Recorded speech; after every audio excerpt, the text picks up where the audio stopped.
బయట మార్కెట్‌లోకి ఒక కొత్త స్కామ్ వచ్చింది. ఆ స్కామ్ పేరేంటి అంటే క్లిప్‌బోర్డ్ హైజాక్ వైయా ఫేక్ ఫైల్ పార్ట్.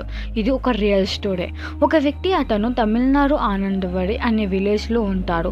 పేరు అర్జున్. అర్జున్ ఇంటర్మీడియేట్ చదువుతున్నాడు. ఇతను నార్మల్‌గా ల్యాప్‌టాప్‌లో ప్రాజెక్ట్ కోసమని సెర్చ్ చేస్తున్నప్పుడు అప్పుడే ఒక ఫిషింగ్ పేజ్ మీద క్లిక్ చేశాడు. అది చూడడానికి ఒక లెజిటిమేట్ అండ్ ఫైల్ షేరింగ్ లాగా ఉంది. Similar to Google drive. So ఆ వెబ్సైట్ ఏంటి అంటే నోటిఫికేషన్ పంపింది. ఏంటి అంటే ఒక డాక్యుమెంట్ షేర్ అయింది నీకు, దానిని ఓపెన్ చేయాలి అంటే Ctrl+Lని ఎంటర్ చేస్తే ఆ డాక్యుమెంట్ అనేది కాపీ అవుతుంది. దానిని నీ బ్రౌజర్లో పేస్ట్ చేయాలి Ctrl+V అని చెప్పింది. అండ్ దాని కింద అటు పక్కనే ఓపెన్ ఫైల్ ఎక్స్ప్లోరర్ అని ఒక బటన్ ఉంది. అర్జున్ దాని మీద క్లిక్ చేయగానే వెంటనే బ్యాక్గ్రౌండ్లో అతని పర్మిషన్ లేకుండా మాల్వేర్ అనేది ఇన్స్టాల్ అయిపోయింది.